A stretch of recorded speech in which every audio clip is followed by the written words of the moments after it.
our last video, we found free camping in the Moab Salt LLC area, which is about 23 miles away from the main entrance of the Arches. And here are the longitude and latitude coordinates if you missed that last video. We also visited the Arches and took a look at the windows and the delicate arch.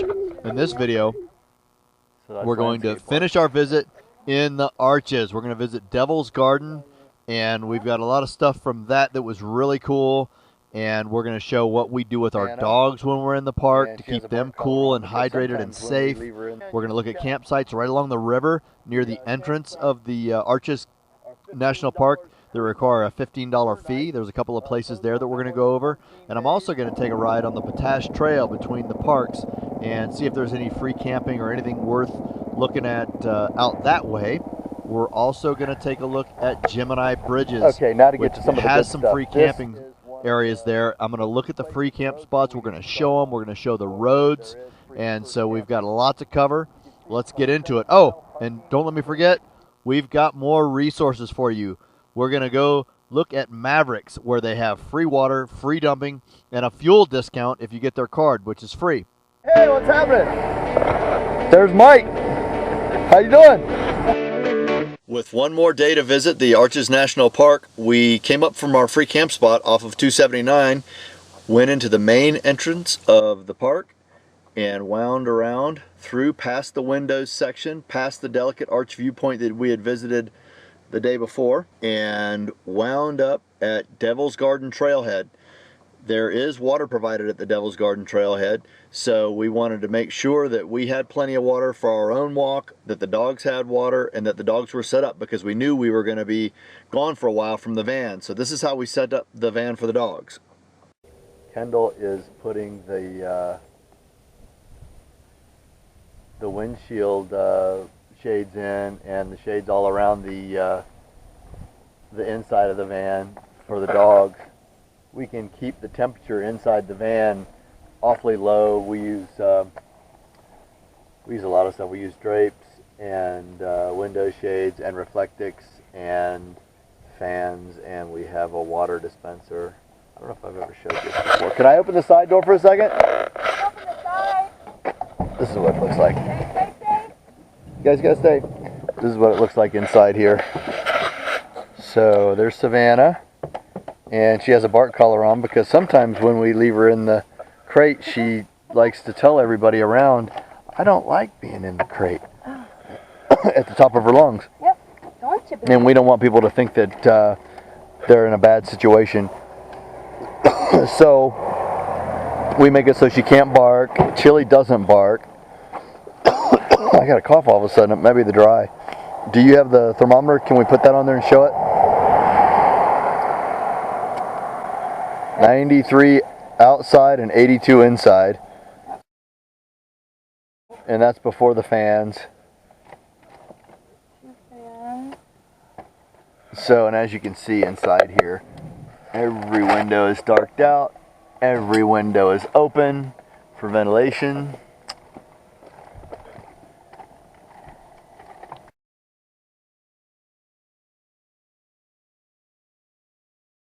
I'm going to put this thick upholstery. It's kind of like denim. It's like 2 layers of like denim material. A second. So that's it. I'll just close it. Anyway, so that's what she does for the dogs. I was just saying close it for a second so I could put it on, and then you could show it. Okay, let me see if I can show it.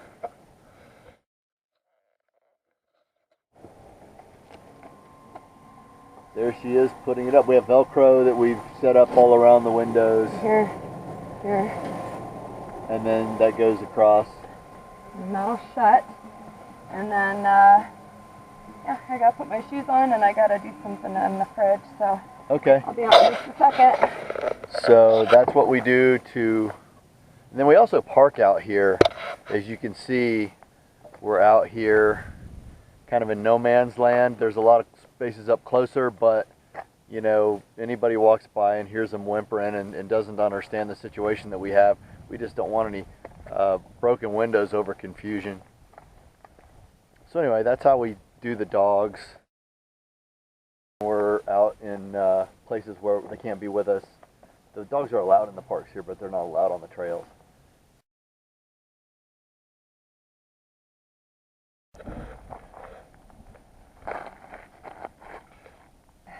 How's it? It's good. Let's Here take we a go. walk. Cool, cool.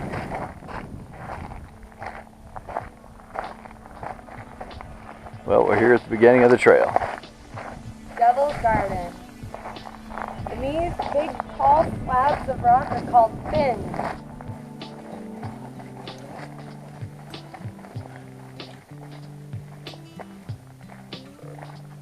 Yeah, I'd say the temperature's pretty nice in the shade. Yeah.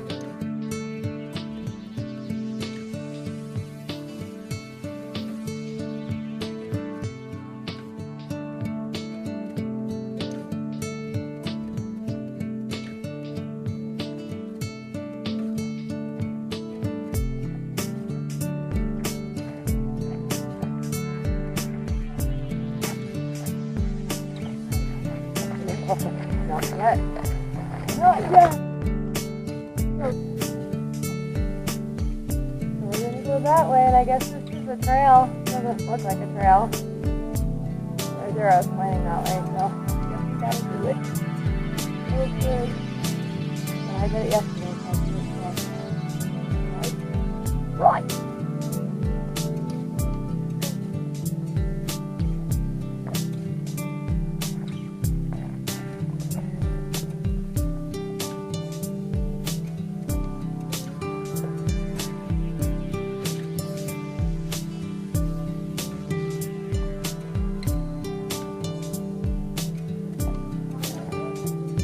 Can I go?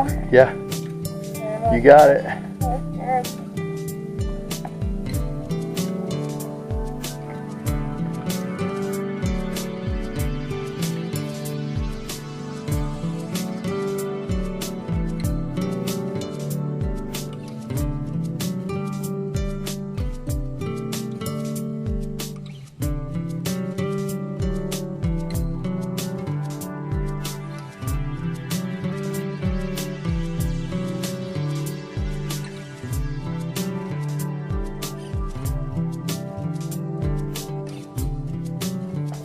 I don't know if I can do this.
Go. Alright.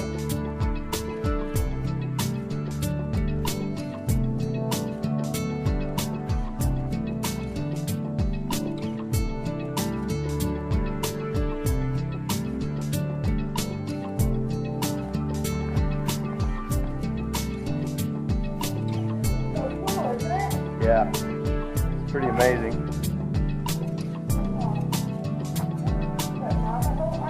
Yep.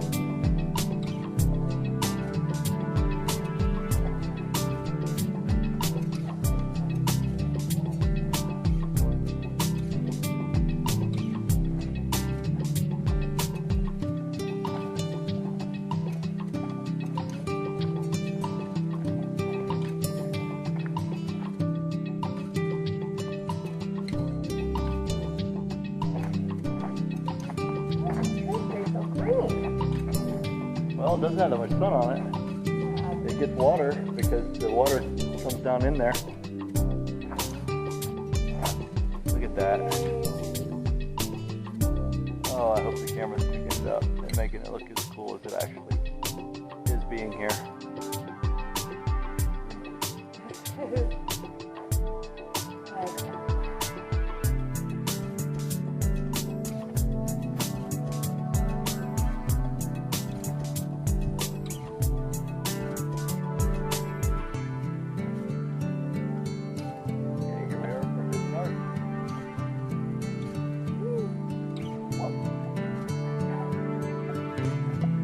Check it out.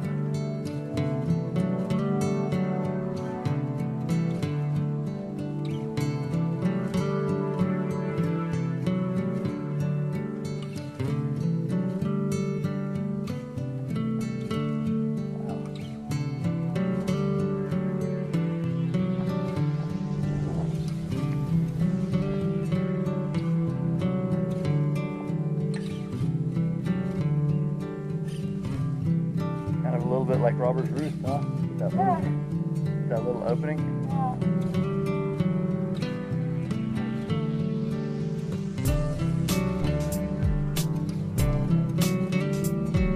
Yeah, it almost does. For how far away that is, probably 6 miles. On my butt. Okay, just look at the ground though. Don't look at your surroundings, just look at the ground. Actually, I'm afraid of falling backwards if I promise. Okay, well you're doing good.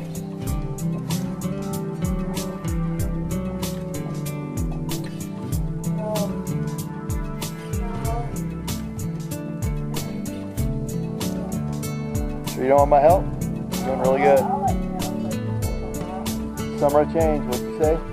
Huh? What'd you call it, summer of change? Summer of change. Kyndal's no longer afraid. Okay, I need to stop looking ahead. Just look at the ground. I know, I just looked up. Freaking out.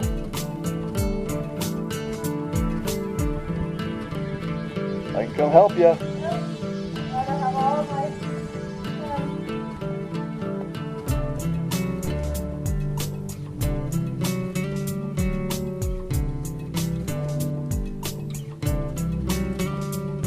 Good job. Pretty much it.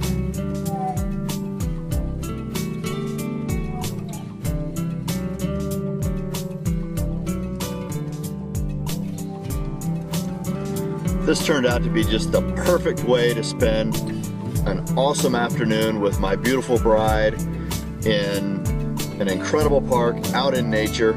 I could revisit this for hours, but we've got to get down to Mavericks after a quick check on the dogs and find out where we're going to dump these porta potties that the code enforcement's asking us to carry, and also to see what other amenities they have there.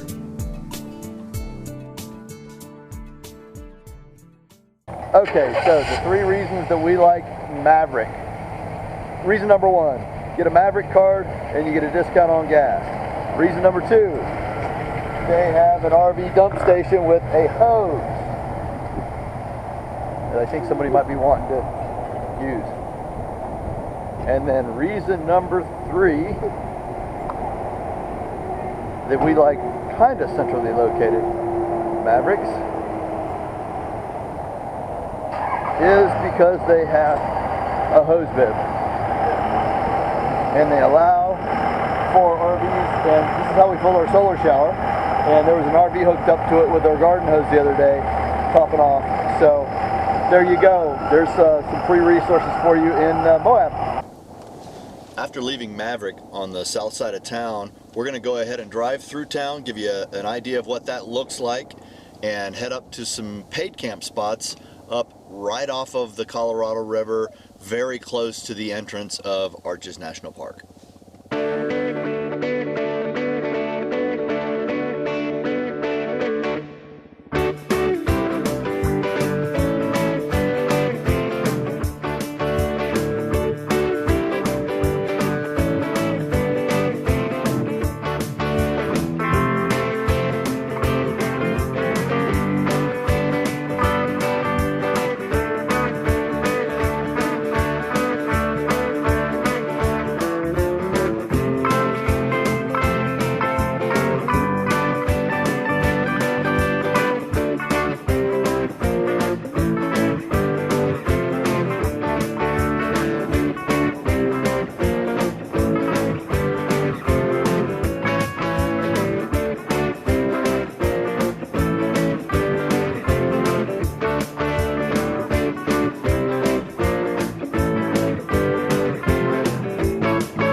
I'm here today at Goose Island Campground. Today's a Tuesday, and Goose Island Campground is located right in between the entrance of Moab National Park, or the Arches, pardon me, National Park, and Moab, downtown Moab. They're both, I think one's about 5 miles from the entrance, and then maybe another 5 to 7 miles to downtown Moab. This is a great spot. It looks like there's some places available right now. There's fifth wheels, tent camping, there's pit toilets here, trash, dumpsters over here. It's a great location, but if you come here, you're going to be expected to pay for your site. And so let's just take a look at the sign-up kiosk here. We see campsite registration procedures, choose an unoccupied spot, fill out a fee envelope, place payment in envelope and seal. Checks may be made payable to the Department of Interior, BLM, so you can use a check. The campsites are $15 per site, per night, a total of no more than 14 days consecutive, and then you'll be asked to move at least 30 miles away to another camp area. One of the things about the location of this spot that makes it so great is for $15 a night, if you've got a rig that consumes a lot of fuel, you might spend more than that looking for a cheaper price just getting in and out to the parks. So Goose Island Campground, $15 a night. Okay, I'm just up the road about a mile and a half to 2 miles at Granstaff Campground, where it's showing the campground's full. There's a sign at the front that says campground's full. Today's a Tuesday, the 2nd of June, and we're just up the river from the earlier stop, really close to the entrance to the Arches National Park, and I would say maybe 6 or 7 miles from downtown Moab. And let's just take a look at the sign here at the kiosk, Granstaff Campground. It's pretty much like the last one we saw. There is a camp fee of $15 per site. There's 16 campsites here. Drinking water available at the intersection of 191 and 128. Let's see if there's a limit on how many days you can stay. I'm not seeing anything about a limit here. My guess is that it's going to probably be the same as the other one, 14 days, and then you need to camp at least 30 miles away from here, which there are spots that are a good distance away from here to still stay in the area and reasonably close to the entrances, so that's not a big deal. So Granstaff Campground, great location. Expect to pay $15 per night to camp here. After visiting Goose Island and Granstaff campgrounds that are $15 a night, let's take a look at another area that's still really close to the Arches National Park entranceway, Gemini Bridges, and see what the free camping situation over there is like. It is listed on the BLM website as having some spots.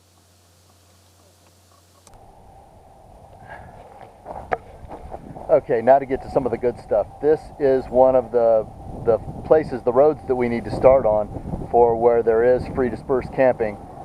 You can see it's called 7 Mile Parking. Day use fees are $5 per vehicle if you had a little buggy that you wanted to ride. Overnight fees are $5 per night. Say you have a fifth wheel or a Class A and you just want to pull off for the night and put your fee in there. I don't know if you want to give them cash or if you want to write them a check so they can open up and see that your name is written down, that you paid.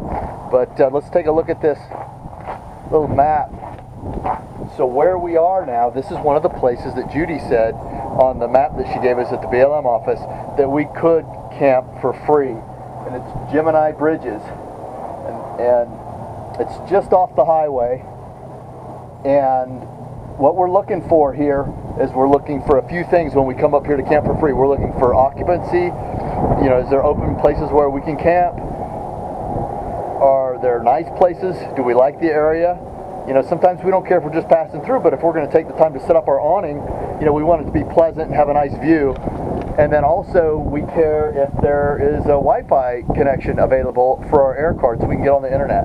So I'm going to go ahead and leave the camera on. It's on the helmet right now. And I'm going to drive through this so you guys can see if your vehicles could make it and what you think of it. And I'll even pull my phone out and see if I can get a signal up through here that will tell us if our air cards will get internet. We're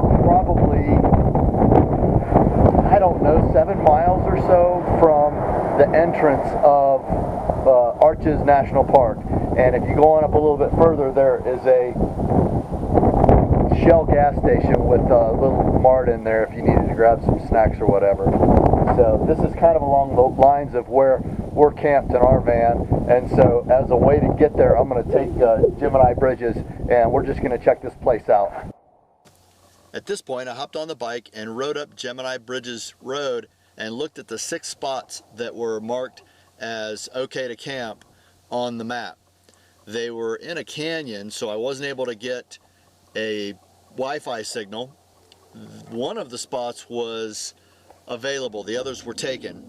The road was a little bit rough, I would say moderate. I don't know if I would take a class C or bigger up there, because there is some spots on the trail where if a Jeep group was coming the other way, you might have trouble, both of you passing each other at certain spots. But still, it was a good ride. I went on up. I did run into code enforcement, which were just out there making sure everyone out there was safe, and that was all good. I picked back up Highway 313 and went back to camp that day. We're not going to have time for the Potash Trail in this video because it ran long, but thanks for sticking with me this far, and we've got more of Canyonlands and free camping in our next video. See ya!